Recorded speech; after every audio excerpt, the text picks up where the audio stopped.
అందరికీ నమస్కారం అండి. ఫస్ట్ బిఎస్ రవి సార్ చాలా థ్యాంక్ యూ సార్ వచ్చినందుకు. చరణ్, నాని రావాలి ఇక్కడికి. ఎందుకంటే ఫస్ట్ ఈ సినిమా స్టార్ట్ అయిన దగ్గర నుంచి వాళ్ళిద్దరు నా పక్కనే ఉన్నారు. ఈరోజు నేను మాట్లాడేటప్పుడు కూడా వాళ్ళ పక్కనే ఉండాలి. ఎందుకంటే నేను ఈరోజు స్పీచ్ ఇవ్వాలి అని చాలా మన సందీప్ బ్రో గట్రా చాలా ప్రిపేర్ చేద్దాం అనుకున్నారు, కానీ నన్ను ఏమో నాకు స్పీచ్ని ప్రిపేర్ అవ్వలేను. జస్ట్ ఎమోషన్ చెప్తా. ఆ, ఇంతకుముందు ఇదే స్టేజ్ మీద ఒక 2, 3 సార్లు థ్యాంక్ యూ మీడియా అని చెప్పా. ఆ థ్యాంక్ యూకి ఈ థ్యాంక్ యూకి చాలా తేడా ఉంది. ఇది హార్ట్ నుంచి వస్తుంది ఇది. ఎందుకంటే మీరు లేకపోతే ఈరోజు ప్రీ వెడ్డింగ్ షో ఇంత రీచ్ అవ్వదు. ఎందుకంటే ఈ సినిమాకి మేము చేసిన ప్రమోషన్ కంటే మీరు చేసిన ప్రమోషనే చాలా ఎక్కువ. దాన్ని ఎలా చెప్పాలో కూడా అర్థం కావట్లేదు. So thank you media, thank you review writers, thank you critics, అందరూ కూడా యునానిమస్గా ఒక్క నెగిటివ్ కామెంట్ కూడా ఈరోజు లేదు, ఒక్క నెగిటివ్ రివ్యూ కూడా లేదు అని అంటే సినిమా బాగుంది ఒప్పుకుంటాం, కానీ ఆ బాగున్న సినిమాని మొయ్యాలి అని అనుకున్న ఆలోచన అనేది చాలా గొప్పది. సో చాలా థ్యాంక్ యూ అండి, చాలా థ్యాంక్ యూ. ఈ సినిమా మొదలుపెట్టినప్పుడు ఒకటే అనుకున్నాను, ఈ సినిమా వల్ల నాకు ఇంకో సినిమా వస్తే చాలు అన్న థాట్తోనే మొదలుపెట్టా. బట్ సినిమా ఎండ్ అయ్యే టైంకి ఆ థాట్ లేదు, వేరే థాట్ వచ్చింది. ఈ సినిమా ఇద్దరి కోసం ఆడాలనుకున్నా. ఒకటి తిరువీరు గారు, 2 సందీప్ గారు. వై తిరువీరు గారు అని అంటే ఆయనకి ఏం అవసరం అండి నాకు అర్థం కాదు, కానీ అతను సినిమా చేయాల్సిన అవసరం ఆయనకి ఏముంది? మసూద హిట్ అయింది, ఎన్నో కథలు, ఎంతోమంది ప్రొడ్యూసర్స్. ఆయనతో సినిమా చేస్తానొస్తే ఒకడెవడో వచ్చాడు, ఒక కథ చెప్పాడు, అది నచ్చింది, ఓకే హానెస్ట్గా ఉంది, చేసేద్దాం అన్నాడు. ఆయన ఆలోచించలేదండి. ఫస్ట్ హాఫ్ వినే ఆయన వాష్రూమ్కి వెళ్ళి రిటర్న్ వచ్చి నడుచుకుంటూ వచ్చి మనం ఇది చేసేద్దాం, సరే సెకండ్ హాఫ్ చెప్పండి అని అన్నాడు. అంటే అంత కాన్ఫిడెంట్గా ఆయనకు నచ్చింది చేద్దామని ఒక వ్యక్తి నన్ను నమ్మినందుకు ఆయన అన్యాయం అవ్వకూడదు అనుకున్నాను నేను. ఫస్ట్ థింగ్, ఆయన కోసం ఈ సినిమా హిట్ అవ్వాలి అని అనుకున్నా. లాస్ట్ కొద్ది రోజులుగా ఈ సినిమా హిట్ అవ్వాలి అనేది వాళ్ళిద్దరి కోసమే హిట్ అవ్వాలనుకుంటున్నాను, కానీ నా కోసం అయితే కాదు, ప్రామిస్గా చెప్తున్నా. వాళ్ళిద్దరి కోసమే హిట్ అవ్వాలి అని అనుకున్నా. ఎందుకంటే చెప్తున్నా కదండి, ఎందుకు ఏం అవసరం ఉంది ఆయనకి ఈ సినిమాని ఇంత మొయ్యాల్సిన అవసరం ఏముంది? ఆయన తప్ప అందరూ మిగతా వాళ్ళు, నాతో పాటు ప్రొడ్యూసర్తో పాటు అందరూ కొత్త వాళ్ళే. ఆయన ఒక్కలే ఏదో ఏదో ఒంటెద్దు బండిలాగా మొత్తం లాగడానికి రెడీ అయిపోయారు. ఆయన అరకెళ్ళాం. అరకులో నిజంగా చెప్పాలంటే ఆయనకి ఎన్నోసార్లు కోపం తెప్పించాను. అది చెప్పుకోరు ఎవరు. రాహుల్ సపోర్ట్ చేశాడు, తిరువీరు గారు చేశారు, కానీ నేను తిరువీరు గారికి చాలాసార్లు నేను చాలా కోపం తెప్పించాను. ఎందుకంటే కోపం అంటే అది ఏంటంటే వినేవాడిని కాదు, మొండిగా ఉండడం అనేది. నువ్వు ఎందుకు ఇంత మొండిగా ఎందుకు ఇలాగుంటావు అని చాలాసార్లు తిట్టారు. మంచి వ్యక్తి ఆనంద్ నా దగ్గర ఒకసారి వచ్చి అన్నాడు, మా చిన్న బడ్జెట్తో మేము వెళ్ళిన ఒకే క్యారవాన్ పెడితే ఆనంద్ వచ్చి, అన్న ఆయనేందన్న అంత మంచోడు అని అన్నాడు. ఏమైంది ఆనంద్ అని అంటే, ఆనంద్ అంటే నరేంద్ర. ఏమైందంటే నరేంద్ర, ఇది నా ఒక్కడి క్యారవాన్ కాదు, ఇది నా కోసం పెట్టింది కాదు, ఎవరైనా వాడుకోండి, ఎవరైనా ఛార్జింగ్ పెట్టుకుని నీకు నిద్రొస్తే పడుకో, ఎవరైనా బోసుకాని అన్నాడు. ఆయనేందన్న అంత మంచోడు అని. అంటే అలాంటి మంచోళ్ళు ఇప్పుడు ఈ టైప్ ఆఫ్ సినిమాలు చేయాలి అని అంటే, ఎందుకంటే గత కొద్ది రోజులుగా ఏమవుతుందంటే, మేము లాస్ట్ డిసెంబర్లో సినిమా కంప్లీట్ చేసుకొని వచ్చేసిన తర్వాత ఎడిట్ అయిపోయింది, రఫ్ కట్ అయిపోయింది, డబ్బింగ్ అయిపోయిన తర్వాత జనవరి నుంచి ఈ సినిమాకి పోస్ట్ వర్క్ జరుగుతుంది. కొన్ని కొన్ని కొన్ని కొన్ని డిలేస్ ఇలా జరుగుతుంటే, ఈ క్రమంలో ఆఫీస్కి వస్తుంటారు, ఒకళ్ళు వస్తుంటారు, సినిమా చూసి వస్తుంటారు, సినిమా చూసి వెళ్తుంటారు. వచ్చిన వాళ్ళు ఒక్కొక్కరు ఏదో ఒకటి చెప్తుంటారు. ఎందుకు ఇది ఓటీటీలో వేసేయచ్చు కదా ఈ సినిమా, ఈ టైప్ ఆఫ్ సినిమాలు థియేటర్లో ఆడితే అంటావా, తిరువీరు నీకు అవసరమా ఈ టైంలో, ఇలా మాట్లాడుతుంటే ఒకానొక టైంలో నాకు ఈ టైప్ ఆఫ్ మూవీస్ అంటే ఇష్టం, ఇలాంటివి రాయడం అంటే నాకు ఇష్టం. నాకు అనిపించేది పర్సనల్గా అంటే, నేను మరి థియేటర్కల్ సినిమా నేను చేయకూడదా? అంటే ఈ టైప్ ఆఫ్ కథలు థియేటర్లో చూడరా? అంటే నేను ఇంక థియేటర్ సినిమాకి పని చేయనా నేను అనేది ఒక కాన్ఫిడెన్స్ అనేది ఎక్కడో లో అయిపోతుండేది. లిటరల్లీ ఈరోజు ఈ సినిమా ఇంత సక్సెస్ అవ్వడం నిజంగా నాకు చాలా కాన్ఫిడెన్స్ వచ్చింది. ఇలాంటి కథలు ఇంకా పుడతాయి, నాలాంటోళ్ళు ఇంకా వస్తారు. సో వీటన్నిటికీ కారణం నేను చెప్తున్నాను కదండి. ఒక వ్యక్తి ఇప్పుడు ఒక కథ, చిన్న కథ ఒకటి రాసుకున్నాం, ఒక యాక్టరు మేజర్‌గా ఏం జరుగుతుంది అని అంటే, ఒక యాక్టర్ వచ్చినప్పుడు ఈ కథని యాక్టర్‌కి తగ్గట్టుగా మారుస్తారు. తిరువీరు గారు ఏం చెప్పారంటే, నువ్వు కథని ఏమి కెలక్కు, నేనే 2 అడుగులు కిందకి దిగుతా. ఇప్పుడు ఆయన చేయొచ్చు. ఆయనకేముంది ఒక హీరోయిన్‌తో ఒక డ్యూయెట్లు ఉన్న సినిమాలు ఏమైనా చేయొచ్చు. కానీ వద్దు ఈ కథ నువ్వు కొత్తోళ్ళతో నేను రాసుకున్నప్పుడు కొత్తోళ్ళతోని అనుకోని రాసుకున్నాను కాబట్టి అది ఇంతలో ఉందండి. ఆయనొచ్చిన తర్వాత ఏం లేదు. ఇప్పుడు నా కోసం నువ్వు అది చెయ్యు, ఇది చెయ్యి అని చేయాలి. ఆ కథకి ఏముంది అది. ఆయన నాకు బాగా గుర్తుంది. ఫస్ట్ నరేషన్ అయిపోయిన తర్వాత రెండోసారి మా ఆఫీస్‌లోకి వచ్చి కూర్చున్నప్పుడు ఒక మాట అన్నారు. నన్ను ఇలా చూసి ఆహ్, రాహుల్ ఇప్పుడు ఏమో రాహుల్ నువ్వు చెప్తే నాకు క్లియర్‌గుంది. ఈ సినిమాని నువ్వు ఒకలా చూస్తున్నావు. అదే నువ్వు నమ్మావు. నువ్వు అలాగే ఎళ్ళిపో. మేము నిన్ను ఫాలో అయిపోతాం అన్నాను. లిటరల్లీ ఆ రోజు నుంచి ఈ రోజు వరకు ఏమి ఇబ్బంది పెట్టలేదు. ఏమీ చేయలేదు. కానీ ఒకే ఒక్కసారి ఒక అన్ చెప్పలేం. అంటే ఏంటంటే ఒక ఒక నేను చెప్పాను గదా! ఎందుకు కోపం తెప్పించావనంటే, ఒకరోజు అరకులో ఉన్నప్పుడు పైకి "రాహుల్ అన్నం తిన్నావా?" "తిన్నాను సార్" అంటే, "ఒకసారి పైకి రా" అన్నారు. స్క్రిప్ట్ అంతా చదివాను. నాకు ఆ క్లైమాక్స్ చిన్న ఎక్స్‌టెన్షన్ ఎందుకు అంటే ఆగిపోతుంది. ఒక 2 డైలాగులైనా పెరిగితే ఏదో ఒక్కటిస్తే జస్ట్ మన తెలుగు ఆడియన్ గదా! అంటే, "సార్ లేదు సార్ నేనిది చాలా ఇలానే జూసాను. చాలా నేను హానెస్ట్‌గానే ఇక్కడితో ఇలానే ఉందంటే" "లేదు నా మాట ఇను కొంచెం" అని. ఆ విషయంలో 4, 5 రోజులు ఆయన పిలుస్తున్నారు. నేను మార్చట్లేదు. పిలుస్తున్నాను. కానీ ఆయన నేను నమ్మలా. లాస్ట్‌కి ఏదో సరే ఆయన ఇబ్బంది పెట్టడం ఎందుకులే ఆయన ఇంక ఆయన ఫోర్స్ చేస్తే అప్పటికప్పుడు ఏదో రాశాను. అప్పటికప్పుడు తీసాం. లిటరల్లీ ఈరోజు ఆ సీన్ కోసమే అందరూ మాట్లాడుతున్నారు. ఆయన జడ్జ్‌మెంట్ అంత బావుంటది. ఇంకా అందుకే నేను చెప్తాను గానీ 'తిరువీరు' గారి ఒకవేళ ఈ సినిమా ఫెయిల్ అయ్యుండుంటే 'తిరువీరు' గారు ఫ్యూచర్‌లో ఇలాంటివి చేయడానికి చాలా భయపడేవారేమో. లిటరల్లీ ఇప్పుడు దీని వలన ఈ సినిమా సక్సెస్ అవ్వడం వలన ఇంకొంతమంది 'తిరువీరు' గారిలాగా ఓకే. ఈ టైప్ ఆఫ్ సినిమాలు మనము చేద్దాం.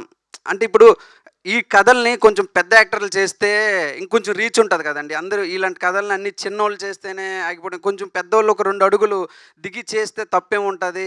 అప్పుడే కదా ఇలాంటి రూటెడ్ స్టోరీస్ అన్నీ ఇలాంటి నేచురల్ కథలన్నీ వచ్చేవి. అందుకే ఇప్పుడు ఆయన ఇఫ్ ఇది ఫెయిల్ అయ్యి ఉండుంటే ఆహ్, చ మళ్ళీ ఏమో ఆయన ఒక బ్యాడ్ ఎగ్జాంపుల్ అయ్యేవారేమో. ఆయనే భయపడేవారేమో. సో, ఇది సక్సెస్ అవ్వడం థ్యాంక్ యూ సార్. నేను దీనికి ఎలా చెప్పాలో అర్థం కావట్లేదు. Thank you. నెక్స్ట్ ఈ సినిమాకి ఇంకొక థాంక్స్ అని ఇంకొకళ్ళ కోసం నేను ఆడాలనుకున్నాను 'సందీప్' గారు. ఎందుకంటే సినిమా మొదలుపెట్టే టైంకి ఆయన "నీకేం కావాలి? నీకెంత కావాలి?" అంతే. అదే ఉండేది. ఈరోజు ఆయన ఏ ఏ స్థాయిలో ఉన్నారంటే ఆయన ఒప్పుకోరు గానీ ఆహ్, పబ్లిసిటీ డిజైనర్‌కి కలర్ ప్యాలెట్ పంపిస్తున్నారాయన. అంటే ఇది తప్పుగా తీసుకోవద్దు. ఆ! ఇజ్ ఆ! సురేష్ బొబ్బిలి గారికి అన్న మిక్సింగ్‌లో ఆ లెవెల్స్ కొంచెం ఎక్కువయ్యాయి అంటున్నారు. ఇది తప్పుగా తీసుకోవద్దు. నేనేమన్నానంటే మా గురువు గారు గురుకిరణ్ గారు అక్కడే ఎక్కడో ఉంటారాయన. ఆయన ఎప్పుడూ ఒక మాట అంటారు. క్రాఫ్ట్ తెలిసిన ప్రొడ్యూసర్‌తో వర్క్ చేస్తే చాలా కంఫర్ట్ ఉంటదని. ఈరోజు ఆయన క్రాఫ్ట్ నేర్చుకున్నారండి. ఆయన క్రాఫ్ట్ నేర్చుకున్నారు. ఎందుకంటే క్రాఫ్ట్ తెలిసిన ప్రొడ్యూసర్‌తో ఏమవుద్దంటే మనం చెప్తుంటే వాళ్ళకి అర్థమవుతది. ఏదో మనం చెప్పేది ఏదో పోయినట్టు ఉండదు. ఇప్పుడు ఇది ఎందుకు అనంటే అర్థం చేసుకోవాలి ఫస్ట్. అదే అంటే ఆ క్రాఫ్ట్ తెలియాలి. ఆయనకి ఈరోజు అన్ని క్రాఫ్ట్స్ నేర్చేసారు ఆయన. ఎవ్రీథింగ్ అసలు ఇది ఇక్కడ కలర్ ఎక్కువైంది అంటున్నారు ఆయన. ఆయన ఇక్కడ ఇది ఇది పెరిగింది అంటున్నారు. నరేషన్ పక్కన కూర్చోబెట్టి 2 ఫ్రేమ్‌లు ఏమైనా ఎక్కువయ్యాయా అని అంటున్నారాయన. అంటే సీరియస్‌లీ అంటే అది ఉండాలి ప్రొడ్యూసర్‌కి. ఎందుకంటే ఒక్కోసారి ఇప్పుడు నేను నమ్మిందే రైట్ అనుకోని నేను పోయాననుకుంటే ఎవరో ఒకరు కరెక్ట్ చేసే ఉండాలి. నిజంగా నన్ను ఆ రోజు ఆ కరెక్షన్ చేయడం బట్టి ఈరోజు క్లైమాక్స్ అంత బావుంది అని అన్నారు. తిరువీరు గారు నన్ను కరెక్ట్ చేయడం బట్టి. అలాగే సందీప్ గారు గూడా నెక్స్ట్ వచ్చే డైరెక్టర్‌లని కరెక్ట్ చేయాలి. అంటే నేనేంటంటే ప్రతి డైరెక్టర్ గూడా అంతా ఇప్పుడు 2 గంటల సినిమాలో ప్రతీది రైట్ ఉండాలని ఏమి ఉండదు కదండీ. ఎక్కడో ఒక దగ్గర ఏదో చిన్నది ఉంటది. అది కరెక్ట్ మనమే రైట్ అనేసుకుంటాం. ఎందుకంటే మనం రాసింది మనకిష్టం కాబట్టి, మనకు నచ్చేస్తది కాబట్టి అన్నీ మనమే రైట్ అనుకుంటాం. అలా కాదు. ఏదో ఒకటి ఉంటది. అది చెప్పేవాళ్ళు కూడా మనకు ఉండాలనమాట. సో, సందీప్ గారు లాంటి ప్రొడ్యూసర్స్ ఇండస్ట్రీలో ఉండాలి. ఎందుకంటే క్రాఫ్ట్ తెలిసిన ప్రొడ్యూసర్ ఆయన. క్రాఫ్ట్ నేర్చుకున్నారు కాబట్టి ఆయన కోసం సినిమా హిట్ అవ్వాలనుకున్నానండి. నెక్స్ట్ ఆహ్ టెక్నీషియన్స్ అండి. టెక్నీషియన్స్ గురించి మాట్లాడాలంటే ఫస్ట్ మా డీఓపీ సోమశేఖర్. అందరూ ఈరోజు ఏమంటున్నారంటే, "ఎళ్లి ఆ ఊర్లో కూర్చున్నట్టు అనిపించింది" అని అన్నారంటే, శేఖర్‌కి నాకొచ్చే డిస్కషన్ శేఖర్ నాకు మంచి మాట చెప్పాడు అప్పుడు స్టార్టింగ్‌లో. "ప్రతి ఫ్రేమ్ ఎంత అందంగా ఉంది అని మనం చూపించొద్దు గురు. ప్రతి ఫ్రేమ్‌లో ఎంత డెప్త్ చూపిస్తున్నాం, ఆ ఊరు తాలూకా ఎస్టాబ్లిష్‌మెంట్ ఎంత ఎక్కువ చూపిస్తున్నాం అనేదే చూపిద్దాం గానీ, అది అందంగా చూపించాలి అనేది అందం అనేది ఇక్కడ మ్యాటర్ కాదు. ఆ వరల్డ్‌ని ఎక్కువ చూపించాలి అని చెప్పాడు. సో, ఆ క్రెడిట్ అంతా శేఖర్‌దే. ఇంకొకటి నెక్స్ట్ మా సౌండ్ డిజైనర్ అశ్విన్ గారు. ఆయన కంప్లీట్‌గా అక్కడికే వచ్చి అంటే ప్రతి సౌండ్ గూడా ఆయన ఈ కథకి ఎలా ఉండాలంటే ఏదో మనం తీసుకొచ్చి గూగుల్‌లో తీసేసేస్తాం. ప్రతీది గూడా ఇక్కడ మనం నేచురల్‌గా అక్కడ మనం ఆర్గానిక్‌గా తీసుకుందాం అని చెప్పి చాలా కేరింగ్‌గా ఉన్నాడాయన. So, thank you Ashwin bro. And మా లిరిసిస్ట్ సనారే. ఒక్క చేత్తో మొత్తం అన్ని సాంగ్స్ రాసాడన్నమాట. అంటే ఎక్కువ టైం తీసుకోడండి. పాట రాయాలంటే ఇప్పుడు చెప్పానంటే సడెన్‌గా రేపు ఓకే అయ్యి అప్పటికప్పుడు చెప్పామంటే అప్పటికప్పుడు పాట పొద్దున కల్లా రాసిచ్చేవాడు. సో, చాలా బాగున్నాయి. పాటలన్నీ గూడా ఈరోజు బాగున్నాయన్నారంటే ఆయనే. నెక్స్ట్ ఈయన ఈ ఎడిటర్‌కి, డైరెక్టర్‌లకి ఇద్దరు కొట్టుకు చస్తారంటారండి. లేదండి మా ఇద్దరం చాలా ఫ్రెండ్లీ. చెప్తా ఈయన గురించి గూడా. ఇప్పుడు లాస్ట్ డిసెంబర్ నుంచి ఇద్దరం అదే అస్మిత హోమ్స్, అదే పెంట్ హౌస్‌లో ఇద్దరం అదే రూమ్‌లో గెలబెట్టుకొని చూసుకుంటూ ఉండేవాళ్ళం. ఈయన నాకు ఒక్కొక్కసారి ఏం చేస్తుంటాడంటే మధ్యలో ఎడిటింగ్ ఆపేసి కూర్చోబెట్టి నాకు ప్రవచనాలు చెప్తుంటాడు. సీరియస్‌లీ. అంటే ఏం చెప్తుంటాడంటే, "ఇగో నువ్వు మంచి సినిమా తీసావు. ఆళ్ళొచ్చి అది తీయి అంటారు. నువ్వు స్ట్రాంగుండాలి. నువ్వు ఎవ్వరి మాట ఇనకు. నువ్వు ఎవరి మాట ఇనకు. ఆ మాట ఇనకు, ఈ మాట ఇనకు" చెప్పి అంతా చెప్పి ఏమంటాడంటే, "ఇగో ఈ ముక్కుంది కదా! ఈ తాతది. ఇది లేపేద్దాం" అని. "నా మాట ఇను" అనంట. "అరే నువ్వే ఎవరి మాట ఇనొద్దన్నావు. మళ్ళీ ఇప్పుడు నా మాట అంటే అదే "వద్దు బ్రో" అనంటే ఏమనంటే, "నువ్వు ఎవరి మాట ఇనొద్దన్నారు కదా! మీరే చెప్పారు కదా!" అనంటే. అందరు ఎవరి మాట ఇనొద్దు. ఈయన మాట మాత్రం నేను ఇనాలి అనేవాడు ఈయన. సో ఎంత సింక్ అయిందంటే మాకు అదే ఎడిటర్, డైరెక్టర్ కొట్టుకు చేస్తారు ఎడిటింగ్‌లో. కానీ మాకెప్పుడు అది లేదు. చాలా కూల్‌గా చేసుకున్నాం నరేష్ గారితో. అండ్ ఇంకా ఫైనల్‌గా మా సురేష్ బొబ్బిలి గారి గురించి మేము సినిమా అంతా అయిపోయిన తర్వాత మేము సురేష్ బొబ్బిలి గారిని కలిసామండి. ఈ సినిమాకి మ్యూజిక్ నేను ఒకలా అనుకున్నాను. ఎలా అంటే ఇది రూటెడ్ ఇది కంప్లీట్‌గా విలేజ్ ఇది. కాబట్టి మ్యూజిక్ అంతా కాంట్రాస్ట్‌గా ఉండాలి. మనం రూరల్ ఇన్‌స్ట్రుమెంట్స్‌తో గాని వీటిలతో ఎళ్ళొద్దు. అప్పుడే కదా అది ఓపెన్ అవుతది బయటికి అనే ఒక దీని మీద ఉండేదన్నమాట నా థాట్. ఎళ్తే ప్రజ్ఞ గారు మా ఎగ్జిక్యూటివ్ ప్రొడ్యూసర్ గారు ఏం చెప్పారంటే, సురేష్ బొబ్బిలి గారిని కలుద్దాం మనం మ్యూజిక్ డైరెక్టర్‌ని ఈరోజు వెళ్దాం" అంటే అప్పటికి షూట్ చేసాం. మాకు ఈ సినిమాకి ఎలా జరిగిందంటే షూట్ అంతా కంప్లీట్ చేసుకున్నాక మ్యూజిక్ డైరెక్టర్‌ని అప్పుడు రావడం జరిగింది. సో, కలిస్తే ఈయన ఒక చిన్న ట్రాకు, టీ షర్ట్ ఏసుకొని ఒక ఆఫీస్ దగ్గర కూర్చున్నారు. నాకు సురేష్ బొబ్బిలి పేరు తెలుసు గానీ మనిషిని ఎప్పుడు నేను చూడలే. అదే అయితే కలిస్తే అక్కడ కూర్చున్నారీయన. కూర్చున్న తర్వాత సినిమా అప్పటికి రఫ్ కట్ ఉంది. అసలు ఏ డైలాగులు లేవు, ఏం లేవు. మొత్తం ఏసి చూపిస్తే మొత్తం చూసారు. చూసి అన్న అనేదో ప్రజ్ఞ గారు చెప్పబోతే, "అన్న మీరు ఆగండి నేను చెప్తా" అని చెప్పి, "ఈ సినిమా నేను చేస్తానా? మీరు నాతోనే చేయించుకుంటారా మ్యూజిక్కు? ఎవరితోనో చేయించుకుంటారా అనేది మీ ఇష్టం. కానీ నాకు అప్పటి వరకు నమ్మకం లేదు దీని మీద." ఒక మాట అన్నారు. ఏమన్నారంటే, ఈ సినిమా మీదకి మ్యూజిక్కొచ్చి ఎక్కువ కూర్చోకూడదని. సినిమా అలా ఎళ్తుంటే ఇలాగే కూర్చున్నారు. "ఈ సినిమా అలా ఎళ్తుంటే మ్యూజిక్కు ఇలా అద్ది పట్టుకోవాలన్నా. అంతకు మించి ఎక్కువ కూర్చుందంటే ఈ సినిమా చచ్చిపోద్దన్నాను." అరే! ఎంత చెప్పాడబ్బా అనిపించింది నాకు. ఇదే కదా! నేను ఇదే కోరుకుంటాను. ఎందుకంటే ఈ సినిమాని ఫస్ట్ నుంచి కూడా ఆఫీస్‌లో కూర్చున్నప్పుడు ఎలా అంటారంటే హ్మ్. ఒక్కొక్కళ్ళు ఒక్కొక్క పర్స్పెక్టివ్. అబ్బా! సీన్ భలే ఉంది. దీనికి మ్యూజిక్ అయితే అసలు ఇక్కడ మ్యూజిక్ పెడితే నేనేంటిది ఇక్కడ మ్యూజిక్ వద్దు కదా! ఇది యాంబియన్స్ మీద ఎళ్ళాలి కదా! ఈళ్ళేంటి మ్యూజిక్ అంటున్నారు. ఈళ్ళందరూ వేరేలా చూస్తున్నారా అని ఒక థాట్ ఉండేది. ఇంటర్వెల్ ఒక సీక్వెన్స్ ఉంటది. ఒక సీక్వెన్స్‌లో అసలు ఇక్కడ మ్యూజిక్ వద్దు. ఓన్లీ యాంబియన్స్ మీద ఎళ్దాం. ఇక్కడ ఫ్యాన్ సౌండ్స్ వస్తాయి. ఇక్కడ జిరాక్స్ మెషిన్ సౌండ్ వస్తది. ఈట్లి మీద ఎళ్దాం అని అంటే మా ప్రెజినెంట్ గారు ఆ! అలాగే. అప్పుడు ఆ థియేటర్‌లో నువ్వు సైలెంట్‌గా ఉంచితే సమోసాయే అని అంటాడు. సరిపోద్ది నీకది. నువ్వు థియేటర్ ఫీల్‌లో చూడు ఈ సినిమాని. అంటే ఇలానే ఉండేదనమాట. అంటే నన్ను ఎవరు మ్యూజిక్ పరంగా నన్నెవరు అర్థం చేసుకోవట్లేదేంటి అన్న ఫీల్ ఉండేది. బొబ్బిలి గారిని కలవక ముందు. కానీ ఆయన్ని కలిసిన తర్వాత ఆయన చెప్పారండి. ఇలా ఈ సినిమాకి మ్యూజిక్‌కెళ్ళి ఎక్కకూడదు ఇలా పట్టుకోవాలని. అప్పుడే అన్నాను ఆ మెట్లు దిగిన ప్రజ్ఞ గారు ఈయనతో వెళ్ళిపోదామండి మనం మ్యూజిక్కునని. ఆ రోజు నుంచి నిజంగా ఎంత సింక్‌లో ఉంటాడంటే ఆయన చాలా స్పీడ్ వర్క్ ఉంటదండి. చాలా స్పీడ్ ఉంటది. హ్మ్. చాలా సెన్సిటివ్ పర్సన్. మా సురేష్ బాబులు గారు చూడడానికి ఇలా కనపడతారు కానీ, ఇలా ముడితే చాలా సెన్సిటివ్. చాలా హర్ట్ అయిపోతుంటారు. చాలా సున్నితమైన మనసు ఆయనది. ఇప్పుడు ఒక సీన్ గురించి చెప్తానండి. ఇప్పుడు 'తిరువీర్' గారు అప్పుడు అనుకున్న తర్వాత ఒక క్లైమాక్స్ సీన్ అది ఎక్స్‌టెండ్ చేసాం. కానీ నాకు లిటరల్లీ దాని మీద నాకు నమ్మకం లేదు. లాస్ట్ మూమెంట్ వరకు నమ్మకం లేదు. ఎందుకంటే ఏంది ఇది వర్కౌట్ అవుతదా? అవ్వదా? ఎందుకంటే సినిమాల్లో ఒక సడన్ ఎమోషన్ షిఫ్ట్ అనేది చాలా డేంజరస్ థింగ్. అది తీసుకోవడం అనేది ఎలా తీసుకుంటారో జనాలని తెలీదు. నాకు తెలిసి 'మిమీ' సినిమాలో నేను చూసా అది వర్కౌట్ అవ్వడం. 'మిమీ' సినిమాలో అమ్మాయి ప్రెగ్నెంట్ అని పేరెంట్స్‌కి తెలిసిన తర్వాత తిడుతుంటారు. పేరెంట్స్ తిడుతుంటే చాలా ఎమోషనల్ సీక్వెన్స్ జరుగుతుండగా ఇంతకీ నువ్వు కడుపు చేయించుకున్నావు అంటే అంతవరకు ఆడితోనే అనగానే ఒక్కసారి కామిక్‌గా ఒక సెకండ్‌లో టర్న్ అవుతది. ఈ సినిమాకి కూడా ఆ సీక్వెన్స్ యాడ్ చేసిన తర్వాత అలాగే టర్న్ అయ్యే సీక్వెన్స్. బట్ అది వర్కౌట్ అవ్వట్లేదు. ఎలా వర్కౌట్ అవుతది? ఎలా నాకు చాలా భయమేసింది. అయిన తర్వాత ఓహ్! మ్యూజిక్ మీద వర్కౌట్ చేయొచ్చా? మ్యూజిక్ మీద వర్కౌట్ చేయొచ్చా? అన్న ఒక సీక్వెన్స్ వచ్చిన తర్వాత అనుకున్నప్పుడు నేను బొబ్బిలి గారి దగ్గరికెళ్ళినప్పటికి ఫస్ట్ అన్న నాకు టెన్షన్ తట్టుకోలేక ముందు అది చేసిస్తే నాకు ఒక పని అయిపోద్ది అన్న ఒక ఫీల్‌లో ఉండేవాడిని. అన్న ఆ సీన్ చేయండి అంటే, అన్న అది క్లైమాక్సే. మనం ఫస్ట్ నుంచి చేసుకొనొచ్చి అది లాస్ట్‌లో చేద్దాం. చాలా అన్న మీరు ఇంత ధీమాగున్నారని. అప్పుడు మ్యూజిక్ స్కెడ్యూల్ మేము హోటల్ రూమ్‌లో కూర్చొని స్కెడ్యూల్ యేసుకున్నప్పుడు కూడా ఆ సీన్‌కి మాత్రం 2 రోజులన్న మ్యూజిక్కు. మిగతావన్నీ కలిపి మీరు 10 రోజుల్లో కొట్టండి గానీ సినిమా మొత్తం ఆ 2 నిమిషాలు ఆ ఒక్క నిమిషం సీన్‌కి మాత్రం మీరు 2 రోజులు తీసుకోండి. ఎందుకంటే ఆ సీన్ అంత ఇంపార్టెంట్ అనుకున్నా. సడెన్‌గా ఒకరోజు చేస్తున్నారు. ఒకరోజు నేను ఇంటికెళ్ళి "అన్న సినిమా అయిపోయింది. రా ఒకసారి చూసుకుందువు" అని అన్నారు.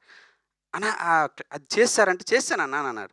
చేసేయడం ఏందన్న? అదేంటి నేను లేను. నేను నేను క నేను క నేను ఆ సీన్‌కి చాలా కేర్‌గా అనుకోని చూద్దువురా అని చేస్తే, ఆ సీన్ చేసాడండి. లిటరల్లీ నాకున్న డౌట్లు పోయాయి. నాకున్న మొత్తం భయం పోయిందండి. నేను ఆ రోజే ఒక మెసేజ్ పెట్టాను. "అన్నా నన్ను గెలిపించావన్నా నువ్వు."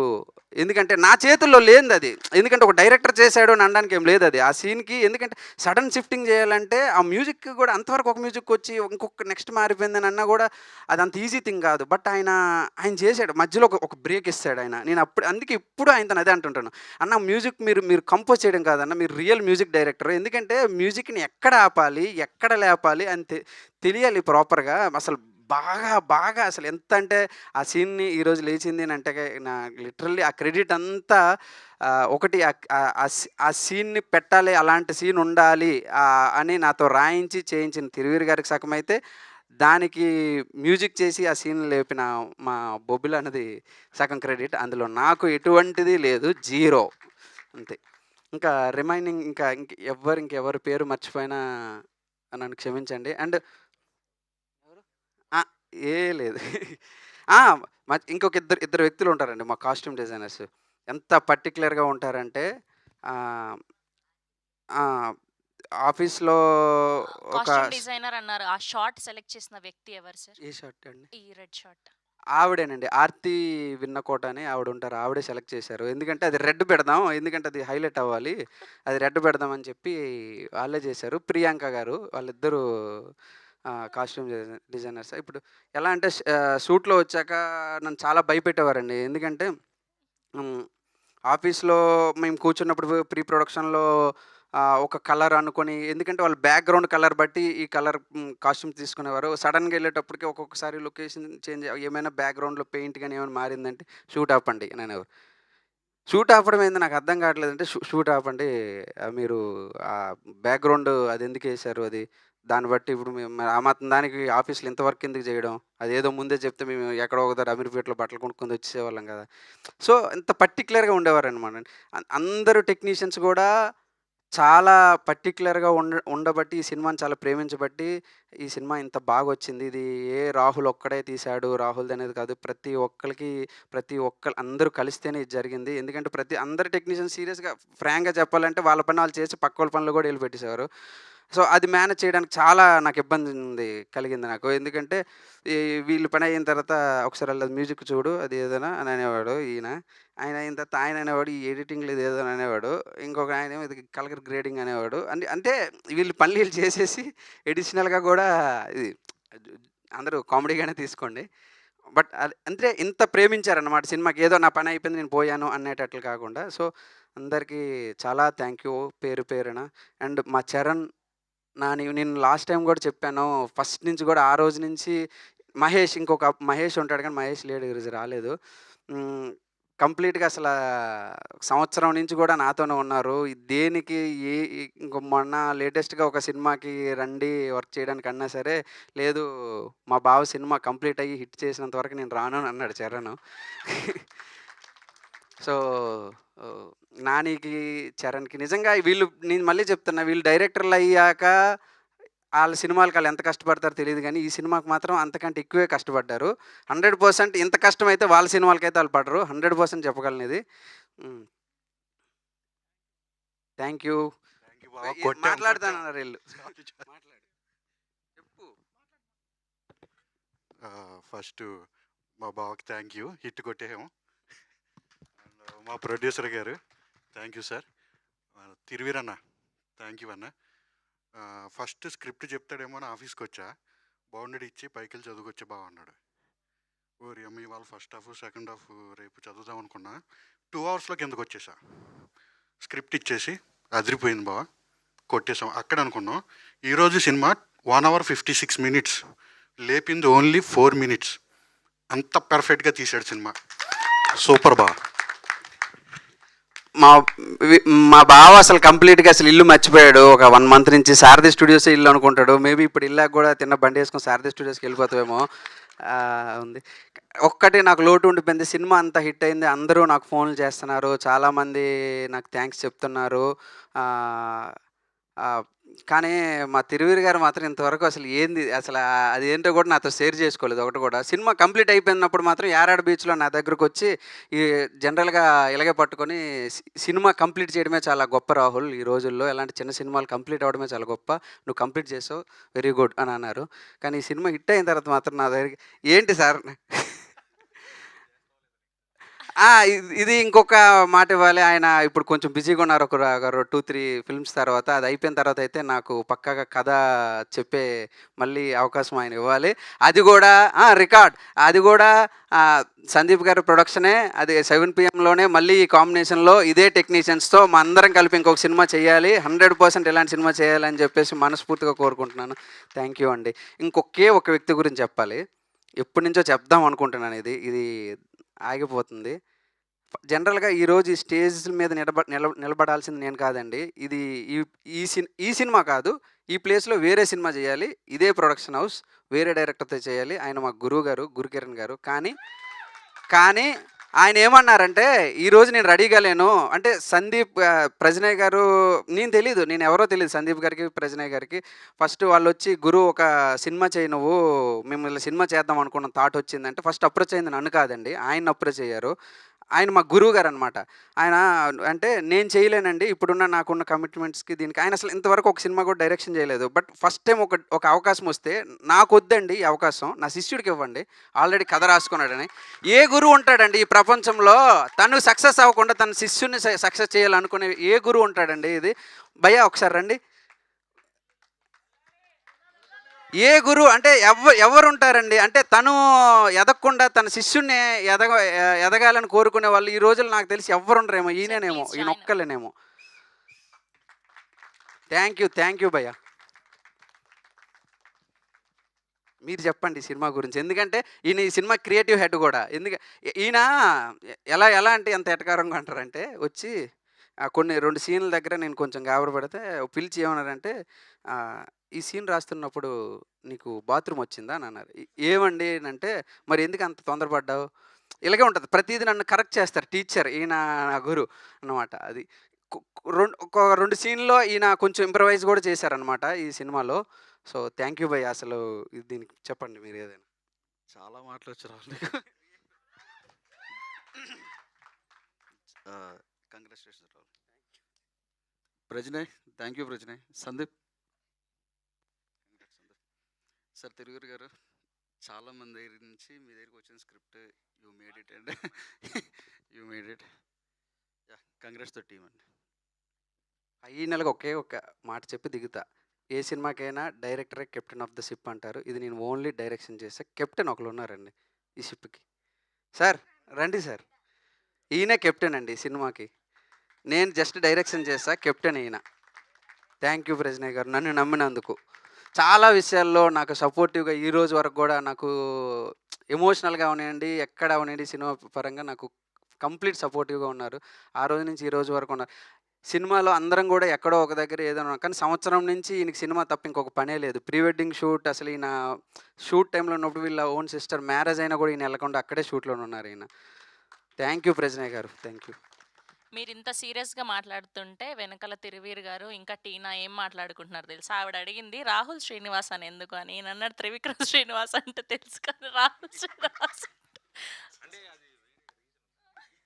సో ఇవి మాట్లాడుకుంటున్నారు వీళ్ళిద్దరు. జస్ట్ మీ మూడ్ని కొంచెం చియర్ చేద్దామని బిహైండ్ ద సీన్స్ ఇక్కడ నుంచి చూపెట్టాను నేను. థ్యాంక్ యూ సో మచ్ అండి. కంగ్రాచ్యులేషన్స్. రాగా రియల్గా లైన్ ఎక్కడా క్రాస్ అవ్వకుండా బ్లాక్ బస్టర్ అందుకున్నందుకు many more to go for you.